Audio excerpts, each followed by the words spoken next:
Thank you. So Frida Kahlo, Art Garden Life at the New York Botanical Garden. This is an exhibition, an interdisciplinary exhibition that's on view through November 1st. I did bring a copy of the exhibition catalog that we published. Feel free to come up and take a look at it. Since everyone's eating pizza, I'll leave it up here, and you can wipe your hands and come and look at it when you're done. Otherwise, it's going to be all greasy. But this is an interdisciplinary project that we started almost 3 years ago. And it really was an extraordinary opportunity for me. I'd never done a project of this scale, and I hadn't worked with an interdisciplinary team of people like this outside of Tufts. And it's something that I really, really enjoy doing, and I hope that today I'll be able to explain and animate for you why this was such an interesting endeavor. So I was the curator of the art exhibition portion of this project. The show is on view through November 1st. I'll give you a heads up that on October 24th, which is a Saturday, we're taking a couple of bus loads from Tufts down to the Bronx to see the exhibition. The person who's working on that is Mary Pat McMahon. So the show is up through November 1st, and it opened in May. And I was approached in the winter of 2011 during exam week by the staff at the New York Botanical Garden, asking me via email if I would talk to them about doing an exhibition of Frida Kahlo's work. And because I was in the middle of grading a stack of blue books, I just kind of laughed and deleted the email. Because I was like, are they crazy, Frida Kahlo? What are they talking about? And I had actually been to the New York Botanical Garden, and it's an extraordinary 250 acres in the middle of the Bronx, very near Arthur Avenue. Has anyone been there? Okay, so it's really a beautiful place, and it is a premier institution of research in plant science, as well as a wonderful public venue.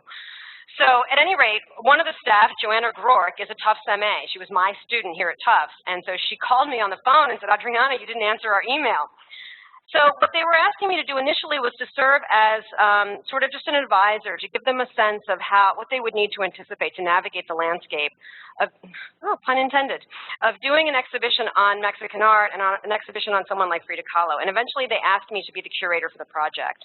And I signed on because at that point it was so clear to me that this was going to offer a new approach to Frida Kahlo, and that's what was so exciting to me.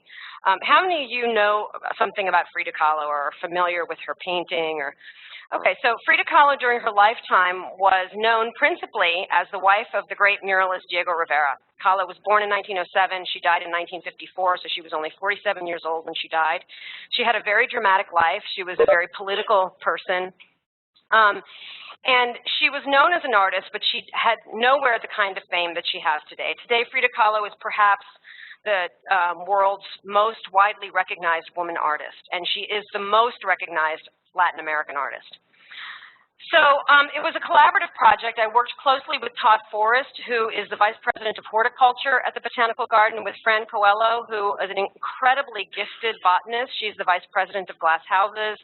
I worked with Karen Dowdman, who's the VP of Exhibitions, and with Joanna, who is the Curator of Interpretive Content, as well as many, many other people. We wrote numerous grant applications. We got one of the NEH's largest grants ever given to an institution for an exhibition, $500,000. And I have no doubt that part of that was just because it was Frida Kahlo, but I think that the team that I work with, the extraordinary grant writer, who's also a Tufts alum, really convinced people that this was a worthy undertaking. So the painting that you're looking at is Frida Kahlo's self-portrait with thorn necklace and dead hummingbird, and this is the showpiece of our exhibition, because Kahlo is known for her self-portraiture. And her self-portraiture is very complicated because, of course, it is self-portraiture, and so there is a way of gazing upon Kahlo, of having her look back at us, and to think about her life, the trajectory of her life as we look upon her artworks. But her art, my commitment as an art historian is to really amplify for the public that her work is so much more than biography. I own more books on Frida Kahlo than any other artist. I think I have something like 100 books on Frida Kahlo. Some of them are good, some of them are really, really bad. Most of them take a biographical approach. And our approach in this project was to think through Frida Kahlo's painting as a way to understand her relationship to the natural world and to understand Mexico's relationship at the beginning of the 20th century to the natural world. So what we have on view at the Botanical Garden now is an installation of Mexican plants in the Haupt Conservatory designed by Fran Coelho. It's inspired by Kahlo's garden at her home in Mexico City. There's also an evocation of built elements that were designed by Scott Pask, who is an Tony Award-winning Broadway designer. So he designed the set pieces that you see. Whoops. Does this have a pointer on it? There we go. Here. So what you're looking at is one of the arms of the 19th century glass conservatory that's at the Botanical Garden. And one entire branch of that building has been planted with Mexican plants, mostly tropical plants, a lot of desert plants. And then there are these set pieces that are blue walls and a pyramid structure that are intended to evoke structures that exist at Frida Kahlo's home in Mexico City, in Coyoacán, which is now a museum. I'm showing you here a detail of the pyramid structure that we're using to display a variety of different cacti and succulents. This is the exterior of the library building, which is that library collection is one of the world's best collections of botanical books, both contemporary scholarship and historical books. And then we also worked in collaboration with the volunteer gardener at the Frida Kahlo Museum in Mexico City, whose name is Humberto Spindola, who also happens to be a visual artist. And he created an original work of art for us inspired by Frida Kahlo's painting, The Two Fridas, which is two full-size dresses that are the dresses that she depicted in this self-portrait. But they're made out of very, very delicate tissue paper. And they're displayed on armatures made out of bent wood. And so this is both contemporary art, it's inspired by Frida Kahlo, but it's also using traditional artisanal methods of making objects in Mexico. And then from my perspective, the showpiece of the exhibition is an exhibition of 14 original Frida Kahlo paintings in the gallery that are very carefully selected from a corpus of works. Kahlo painted approximately 250 paintings in her lifetime, and we had numerous versions of the checklist, and ultimately we refined it down to 14 works, paintings and works on paper that express Kahlo's relationship to plants, to nature, to the natural world. Oops, keep doing this wrong. Okay, so the other thing I have to say is that the exhibition has been a sensation. There's been a lot of media of the exhibition, and one of the events that took place this summer was a series of Frida Kahlo look-alike contests.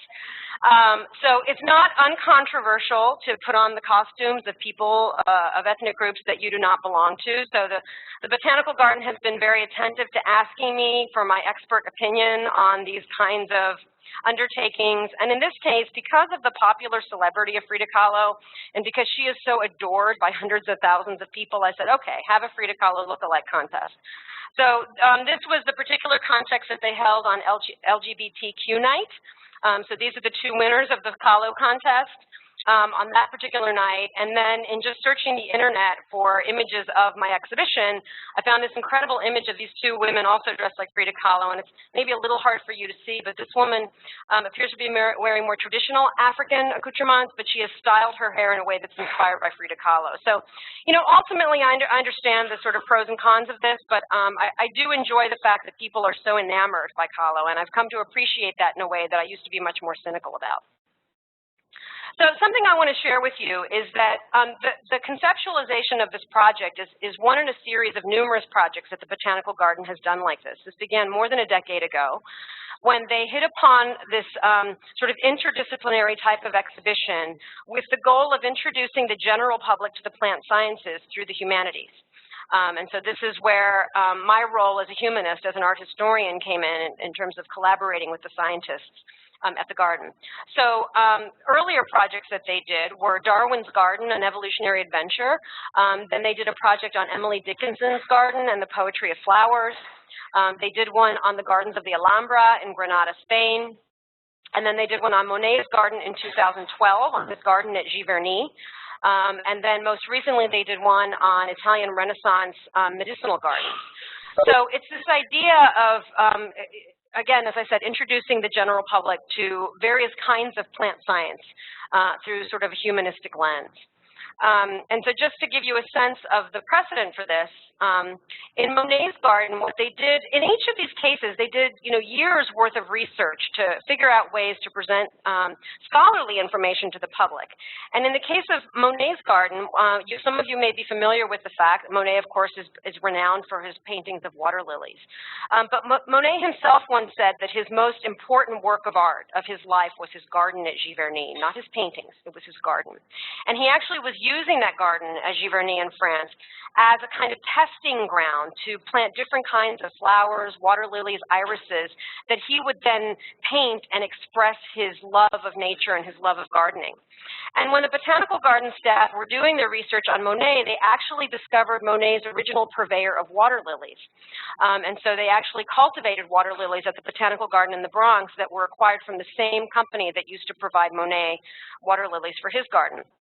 In the case of the Darwin garden, they actually recreated some of the experiments that Darwin had done at his house. So the idea is not just fluff. The idea is to really sort of dig deeply into these themes and these subjects and then find ways to present them to the public. So what you're looking at here are two photographs at the top. And I hope you can see them, it's a little bright in here, that show the way that they evoked Monet's garden at Giverny within the confines of the glass house at the Botanical Garden. Okay, so 2.5 years ago, what we began doing is not only compiling numerous versions of checklists of artworks that allowed us to affirm that Kahlo cared about plant life and cared about the natural world, but the other thing that I was particularly interested in is in understanding the role of her house and the role of her garden at her house in understanding her relationship to the natural world and to plants. So what I'm showing you here is a series of photographs. This is a photograph from 1939 by the American-Hungarian photographer Nicholas Murai, who was one of Frida Kahlo's lovers and is very well known for the portraits that he took of her. And his were the first color photographs of the house. And then what you're looking at on the other side of the screen are contemporary photographs of the exterior of the house, which is now a museum in Mexico City, and then two views that I took of the garden. And so we visited the house. I'd been there many, many times, but we visited the house as a team in 2012, and we interviewed the director, and we started working with the archivists there, and we met Umberto Spindola, who was introduced to us as the person who volunteers to help them maintain the garden. And this was very, very important because it was Umberto who told us that the garden that we were seeing in 2012 was not at all the garden that Kahlo had cultivated when she lived in the home. And so that was already something we suspected, but he confirmed it. And he explained why, which is that the environment in Mexico City is changing as it is everywhere. And Mexico City has a very dry season from January to about August, and then a very, very wet season from September through January. And the extremes of climate change and of temperature and water rainfall in Mexico it's become more extreme. So that during the rainy season, this really is a very wet environment. Not only that, but the trees that grow there, many of them are original to the 1930s and 40s, have gotten very tall. So they create a lot of shade cover.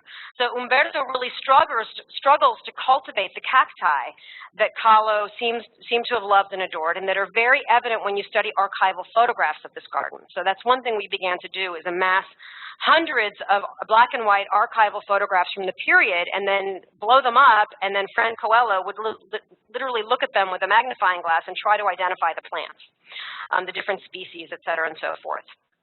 So that was a very important piece of information.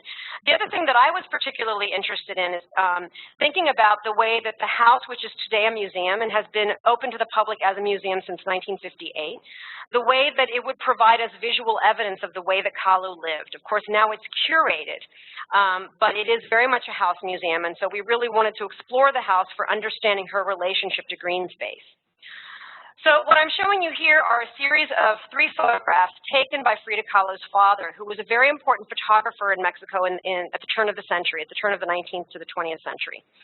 And he was particularly a photographer of architecture. He was not a portrait photographer, but he did take photographs of his family.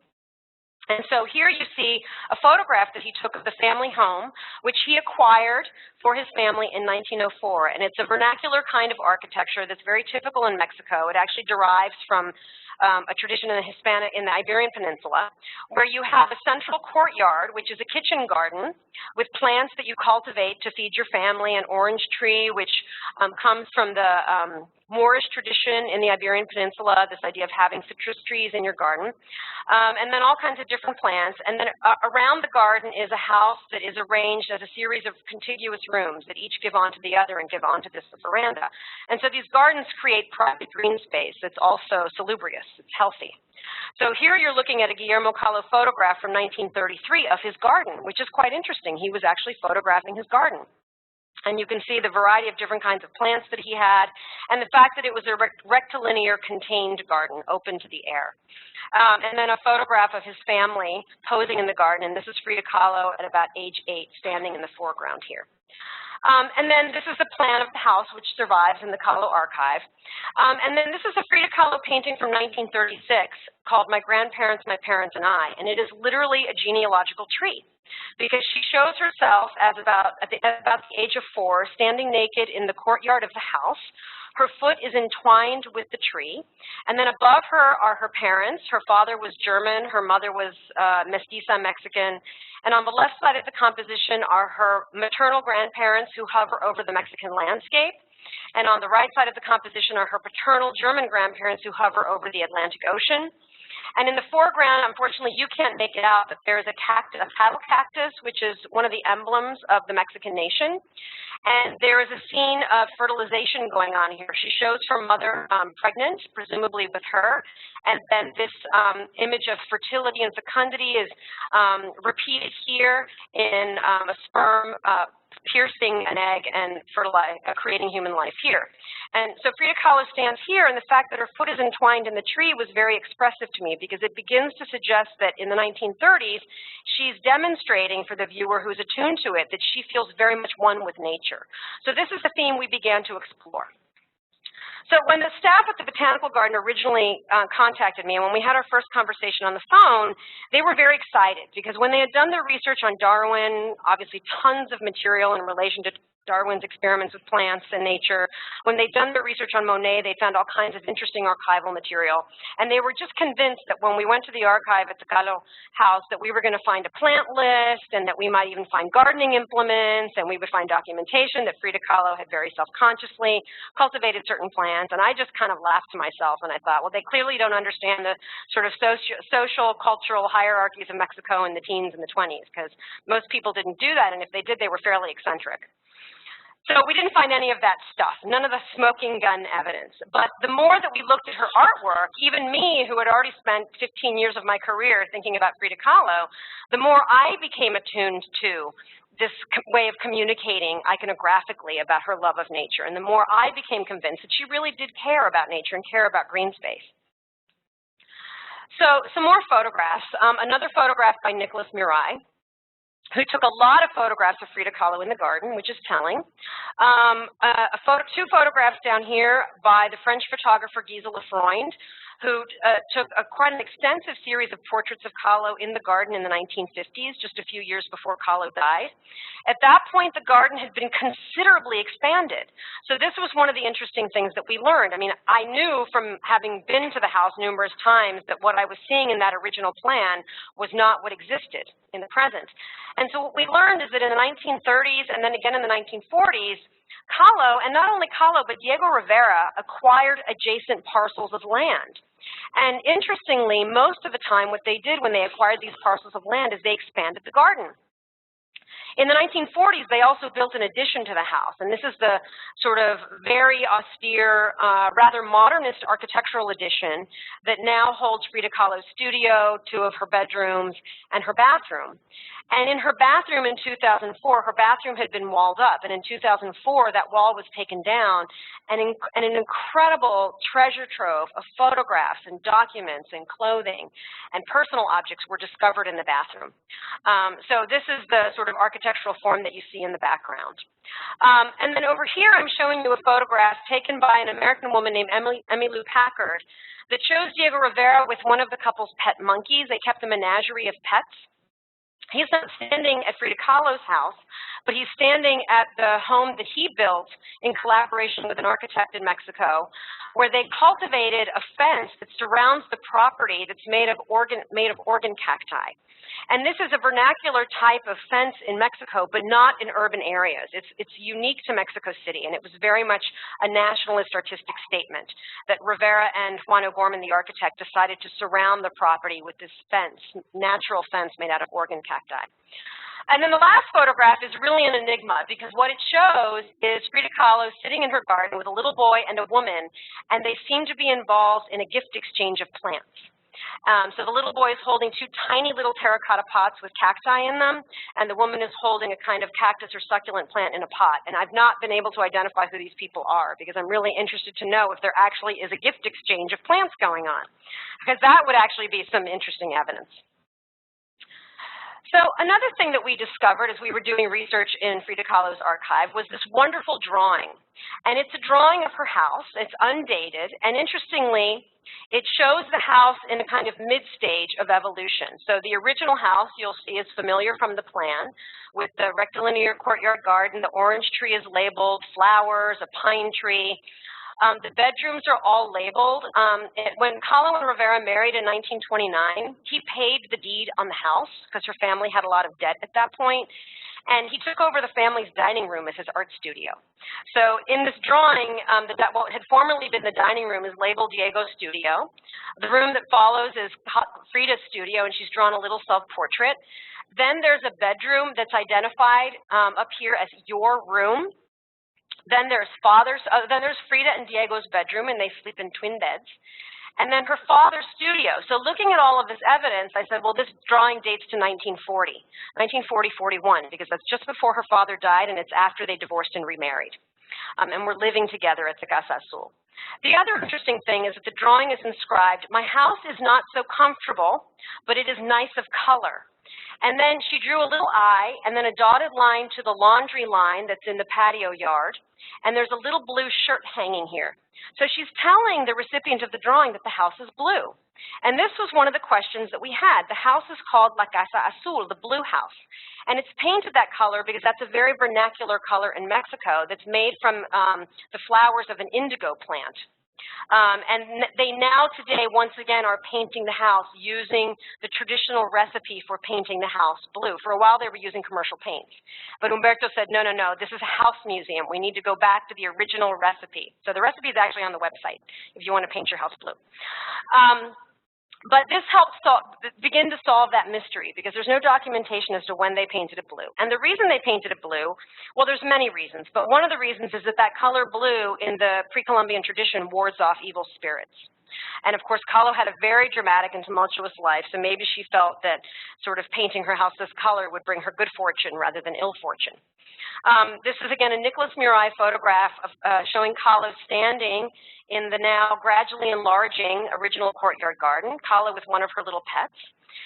And in the foreground here, she's drawn the whole menagerie of animals that she kept in the garden. She had a whole variety of dogs. She had parrots. She had a pet eagle. She had a pet deer named Granizo, who you see here.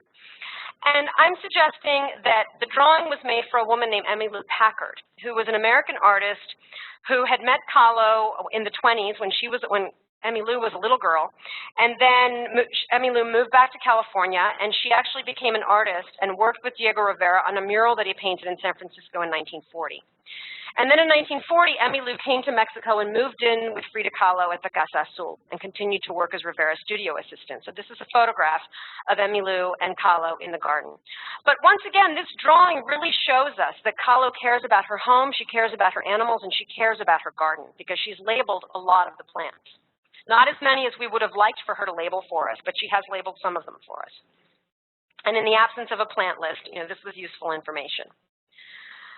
So the other aspect of this is that as I was thinking about Kahlo inhabiting this home, I started to think about her as a collector. And of course, I'd always known that she was a collector, but I started thinking about her in new ways as a collector. So I just wanted to sort of show you some of the material that is on display at the Casa Azul and that is evidence of her penchant for collecting things. So one of the things that is in the archive is a French naturalist's poster of butterfly specimens. So I'm illustrating that here. She also had an actual framed work that is butterflies tacked to a soft piece of cotton, and she kept that above her bed. So that's what you're seeing here. And then one of the pieces of research that we did, of course, many of the books that originally belonged to Frida Kahlo are today in the house. And so we asked them to share with us any books on nature, on plants, on botany, on biology that Kahlo had, and they showed us an array of them.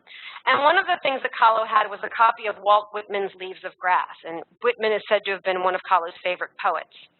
And so as we were flipping through that book, we saw that she had tucked little dried leaves and little dried flowers into the book.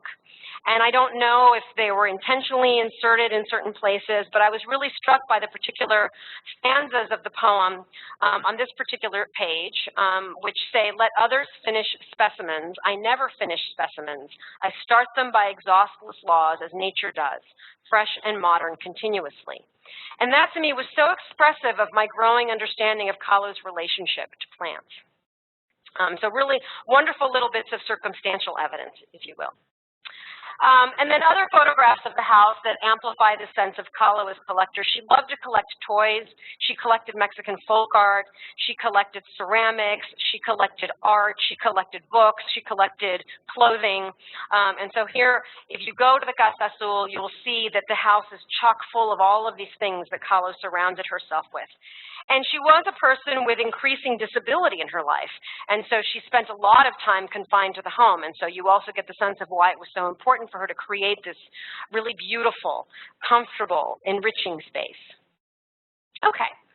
So now to turn to the artworks. So as I mentioned, as we began the project, my task as a curator, as an art historian, was to study Frida Kahlo's paintings and to try to understand them at a new level in relation to this particular orientation, and to develop checklists of works that we might want to put on display to illustrate this theme for our audience. And so we started with an original checklist of something like 75 paintings. And borrowing Frida Kahlo's paintings is extraordinarily difficult for a couple of reasons. For one thing, she was not actually particularly prolific, so 250 might sound like a large number, but it's actually not in comparison to many of her contemporaries. In addition, her works are so highly valued. One of the paintings in our exhibition is valued for insurance purposes at $30 million because the popular celebrity is so intense and her works are few. And not only that, but in 1984, Kahlo was declared national patrimony by the Mexican government, which means that technically they own every single work by Frida Kahlo that exists in the world. Now, museums might own them and private owners might own them, but in theory, the Mexican government owns them. And this particularly impacts works that exist in Mexico. So the loopholes that we had to go through to export paintings from Mexico were not insignificant, particularly because of the insurance values. So that really limited the number of works that we could bring to New York. So half of our checklist roughly came from Mexico, and I'm eternally grateful to the institutions that we worked with there and the private lenders that lent the works. They are constantly being sought. So for example, this painting is actually at the University of Texas at Austin in the Ransom Center. They've only had the painting on view once in 20 years because it travels constantly. And it has its own truck that has multiple fuel tanks and armed drivers, and the truck never stops. So that truck drove from Austin to New York nonstop. It only stopped to refuel with armed guards because the painting is worth a lot of money. So this is the showpiece of the exhibition because people come expecting to see Frida Kahlo paintings, and it is, without question, an extraordinary painting. Kahlo shows herself. She displays herself like a nature-based goddess. That's what I think the painting is about. She's wearing a necklace of martyrdom. Hanging from the necklace is a dead hummingbird, which has two iconographic symbolisms in the Mexican tradition.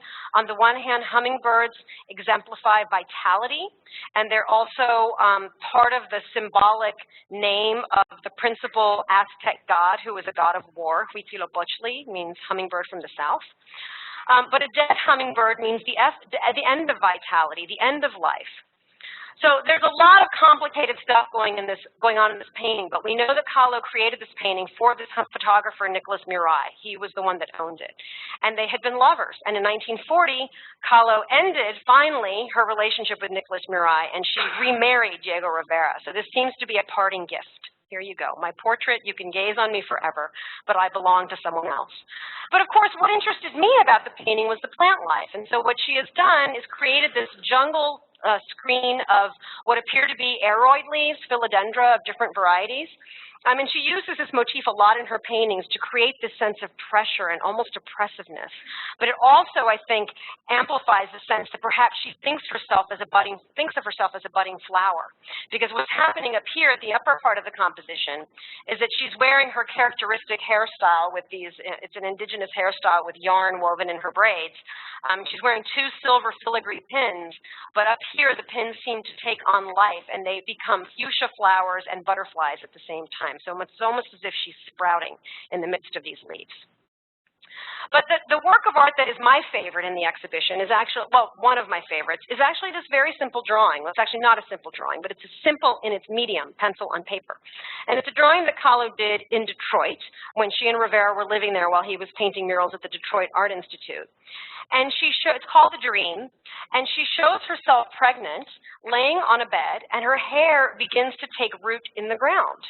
So this really amplified for me the sense that Kahlo was seeking to convey the oneness of the human and the natural realm, and often doing so through human-plant hybrids, and then also doing so by evoking the notion of hybridity in general, and I'll talk about that in just a few minutes. So I don't have time to talk through all of the iconography, but I want to point out the fact that on this side of the composition is the cotyledon, right? Cotyledon. Okay, cotyledon. I'm not a plant science person. I'm an art historian. So I knew this drawing well, and I had thought a lot about the way that Kahlo is both the fertile earth. I'm referring to some earlier works by Diego Rivera that I believe she's referring to. These date from 1926. This drawing is from 1932. This is a portrait of his first wife. This is now his wife, Frida Kahlo. This woman is pregnant. This woman is pregnant. So you get the sense of the conversation. But I had never noticed that there was this little element drawn over here in the right-hand margin of the drawing, and it was one of the science people at the Botanical Garden that said, "Oh, Adriana, by the way, that's a cotyledon, and it's the first stages of the germination of a seed." And so I thought, well, this drawing is really about fertility and germination, and she's looking at nature, right? Because I've seen these in my garden, but I haven't drawn them. Frida Kahlo drew them. So again, a circumstantial evidence, but I think beginning to mount that she's really paying attention to nature, right? Okay. So some of the themes that really became very clear to me were this notion of the human-plant hybrid, the importance of dualism in Kahlo's iconography and in her visual lexicon, the interdependence and the balance of the human and the natural realms, a sense of improvement through hybridity, and I'll say something about that in a minute, and also the sense of fertility and fecundity. That's a very important thematic in Frida Kahlo's work, probably one that's been overworked, and has to do with the fact that because of her physical disability, she was never able to bear children. Okay. So one of the other things that we did in our project was that rather than focusing on Kahlo's self-portraiture, we actually focused on her still life paintings, which is not something that scholars have paid that much attention to. There's one book on Kahlo's still life paintings, and it's a very interesting book. It's written by a psychiatrist whose approach to Frida Kahlo is psychobiographical. So I'm not saying that his approach is wrong, but what he tends to do is interpret every single painting as a way to understand the inner workings of Frida Kahlo's mind, and it's quite interpretive. A bit too much so, if you ask me. So everything has to do with her alienation from her mother, with her personal tragedies, and not enough amplification or attention paid to her intellect. And this is something that I've really come to appreciate even more. So these are wonderful still life paintings. There's a there's a significant corpus of Kahlo's still life paintings. And what's so interesting about them is that she combines usually fruits and vegetables, plant life, in ways that transcend the meaning of those objects. She begins to sort of really create complicated conversations in her paintings. So I'm just going to focus on this one for a moment. This is another of my favorite paintings. It's a beautiful painting. Kahlo's paintings are very small, so this painting is only this big. I got to have breakfast with it. I went to the home of the owner, and it was sitting on the sideboard. I can touch a Frida Kahlo painting. But what she's shown here is a mamey sapote in the middle, and you'll see that she's split it open. The flesh of a mamey is a peachy pink. The pit, it's sort of like an avocado if you've never seen one. The pit is dark, shiny brown, and the skin is soft, furry flesh. So in Mexican Spanish and in visual tradition, a mamey is a euphemism for female sexuality. And she has split it open, and it's pierced by the Mexican flag. So there definitely seems to be a kind of phallic, vaginal kind of tongue-in-cheek pun going on there. Kahlo had a love of language and a love of humor. And then she surrounded it by an array of fruits. A cherimoya is this one here. It's a kind of soursop. Mangoes. Saporia are these other brown furry fruits. Prickly pear, which are part of the emblem of Mexico that she has again split open. This wonderful cantaloupe that, you know, I've looked at this painting how many times, and it was, again, one of the folks at the Botanical Garden that said, doesn't that look sort of, you know, again, anatomical, and it also looks like a mouth with teeth. So again, it's this sense that you see things and you have to look at them with new eyes, and you get a sense of the joke. And then a plantain over here, oranges, etc. So it's a visual feast that is very much evidence of her love of this kind of natural material. One of the earliest paintings in our exhibition is a little watercolor painting that she did at the very, very beginning of her career as a painter, and it's called Small Life, Vida Pequeña. And it's a very simple, rather naive little drawing where you get the sense, and we know that Kahlo used to walk in local parks and along the nearby river with her father. She was the daughter who was closest to her father, who was something of an armchair naturalist, and also a painter and photographer. And you get the sense that she's collected all these little specimens and sort of laid them on her desk and then drawn them. So they're little blades of grass. There's a little wood vole, or a pill bug, as I call them. There's little spiders, and some of them little leaves, etc. So it's certainly not of the order of the beautiful botanical illustrations that were being made in Mexico in the 20s, but you get the sense, again, that she's looking at nature. And then in her mature career, she truly transforms that interest. And so this is another extraordinary painting called Sun and Life from 1947. Again, a small painting.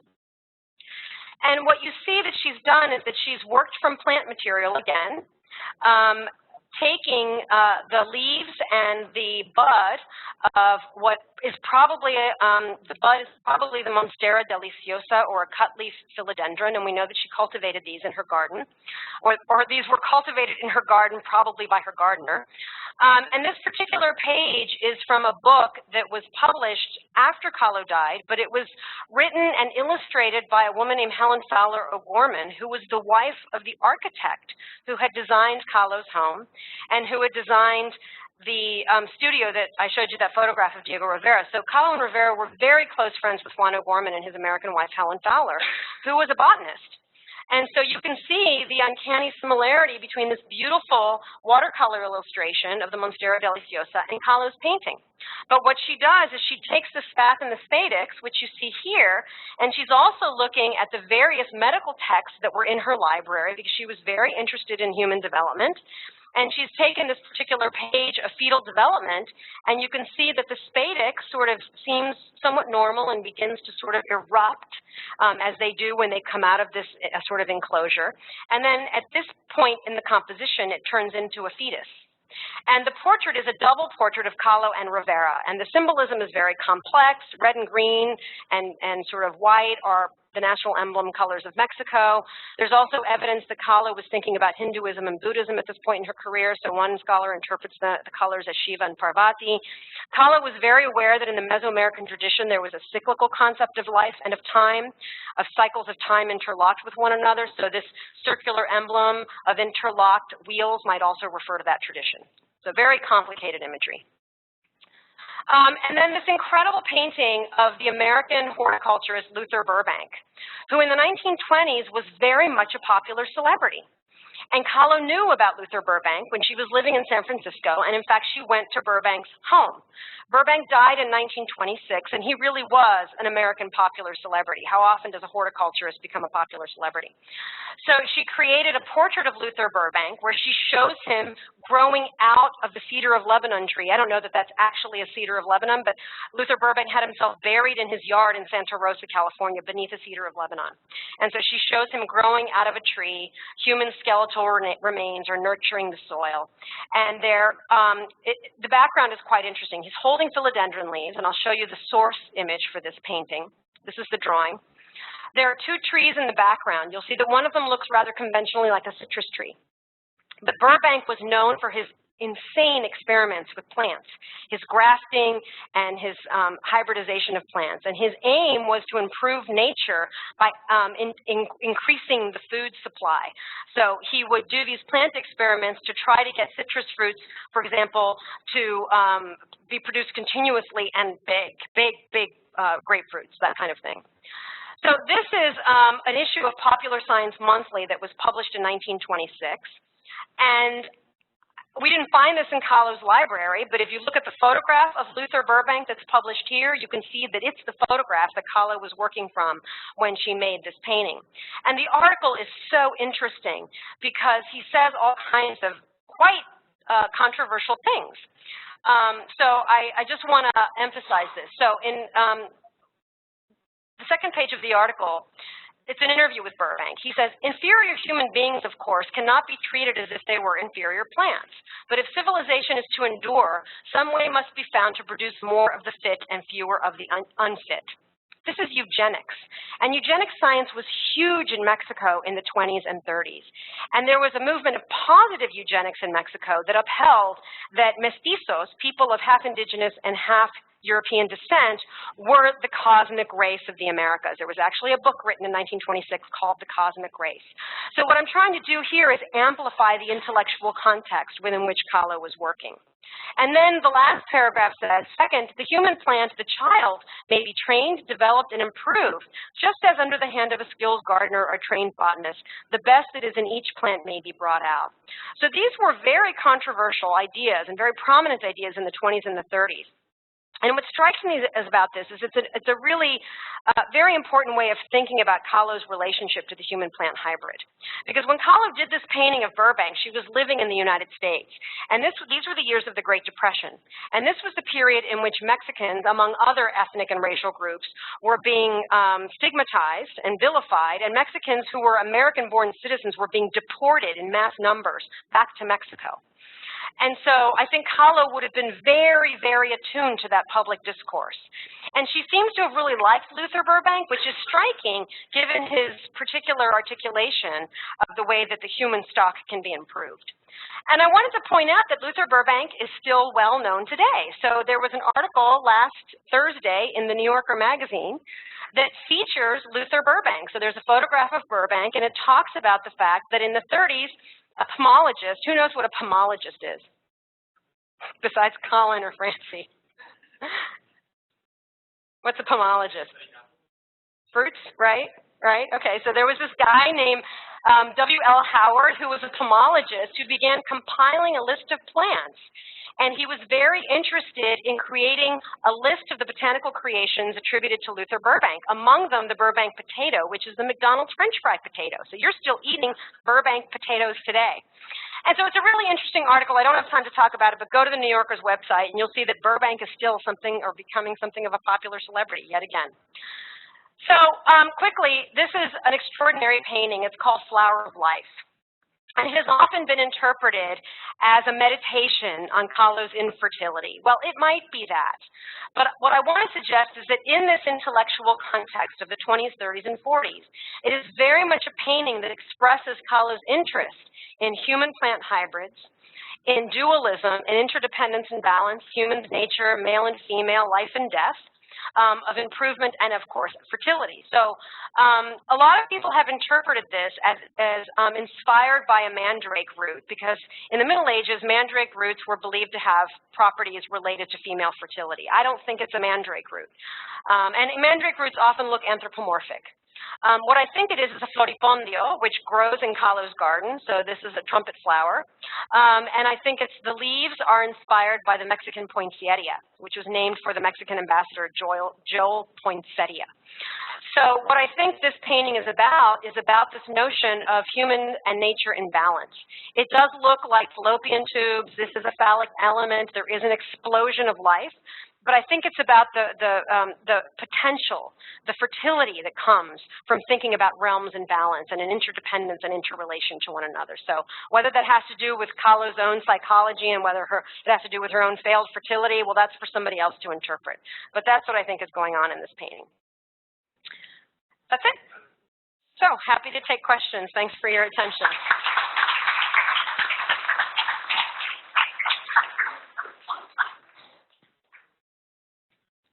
So you want me to leave this on? Yeah. Yes. Got it. Oh, repeat the question. Got it. Questions?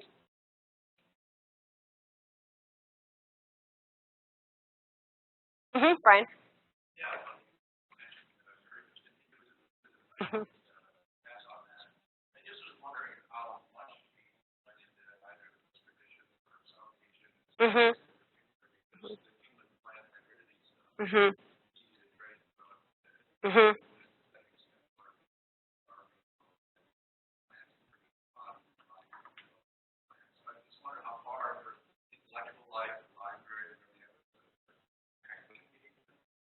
I think there is. So her relationship to South Asian, Hinduism and Buddhism, and the prevalence of plant imagery and human-plant hybrids in that tradition. So there's a scholar who teaches at Brandeis named Ganit Ancori, who is actually an art historian of contemporary art, particularly of Palestine, but she's also an expert on Frida Kahlo. So she's not particularly an expert on Mexican art, but she's an expert on Frida Kahlo. And her doctoral dissertation is really brilliant because she was one of the first people to connect Kahlo to other intellectual traditions, among them Hinduism and Buddhism. So she talks a bit about that.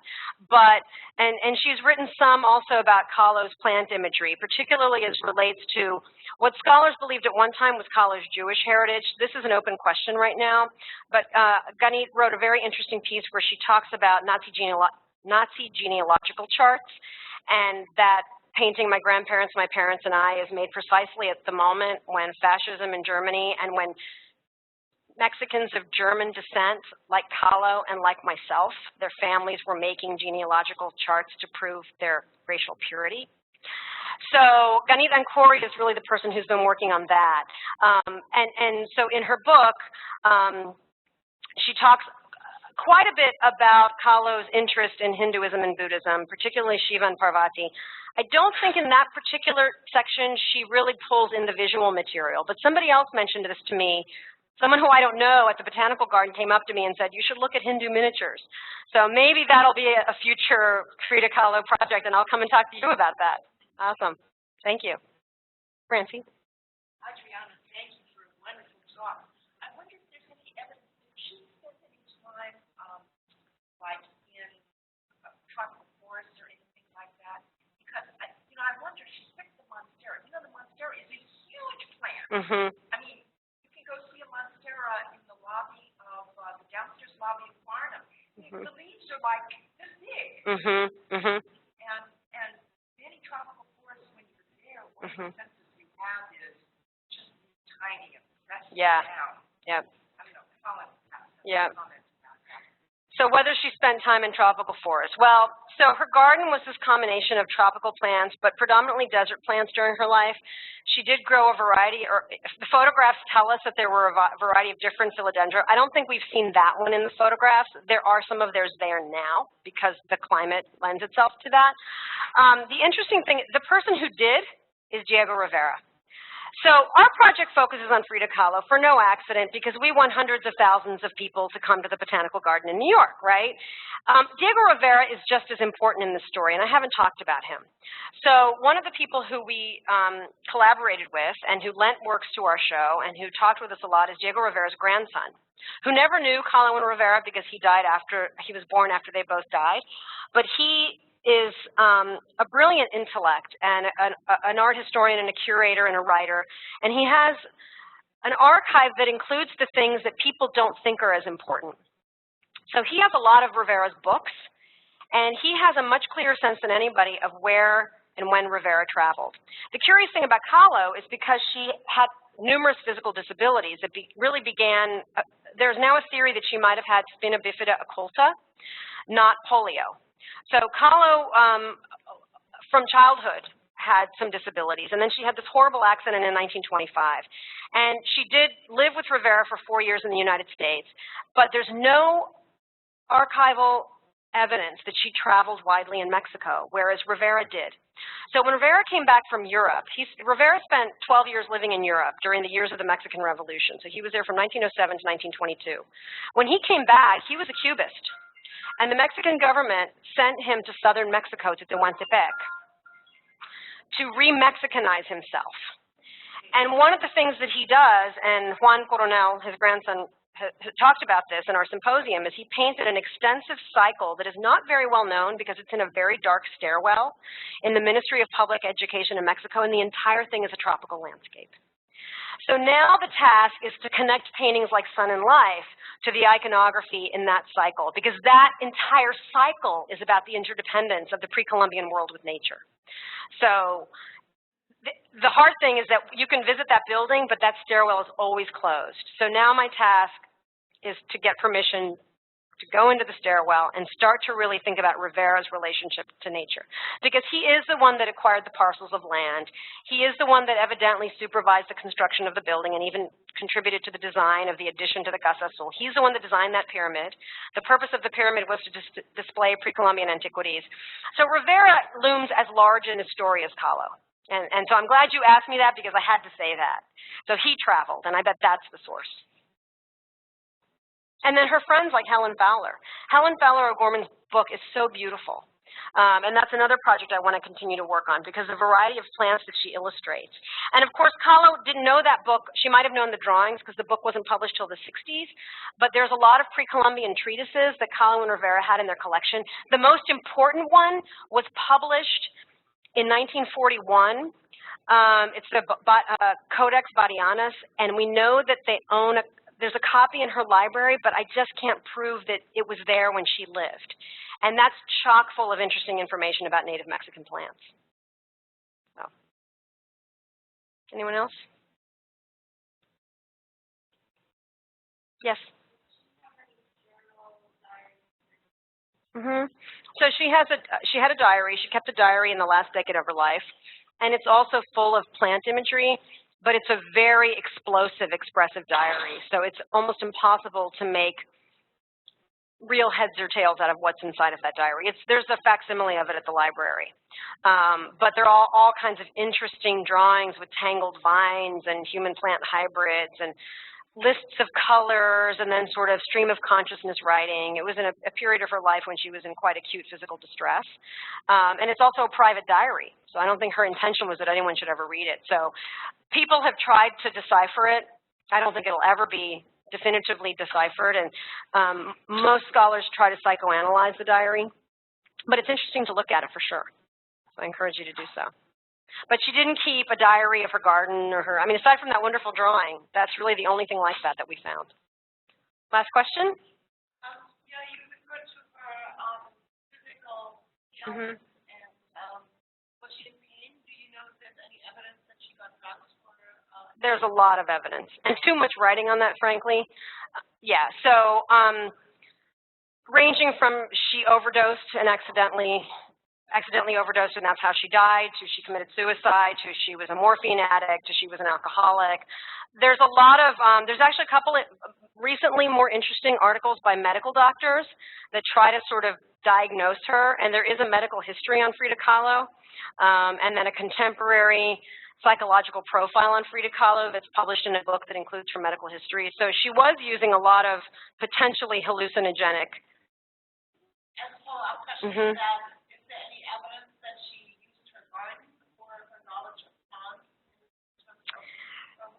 Not particularly. That was one of the questions we were trying to understand. So we actually met with a practitioner of alternative medicine in Mexico, and he didn't see anything in the garden that was relevant. And because there's no plant list, there doesn't really appear to be anything in the photographic evidence that suggests that she was cultivating medicinal plants. I mean, there were certain plants that are very common plants in Mexico that have medicinal properties, and everybody knows about it, you know, certain teas that can calm the nerves, and that might have all been in play. But, you know, hallucinogenic mushrooms or other more intensely medicinal plants, there's no evidence. It doesn't mean it wasn't happening, but we didn't find anything. We asked, we were interested, so. Well, thank you. I think we're out of time, right? 1 o'clock. So thanks so much for your attention, and I hope that you might make it down to the Bronx. Thank you.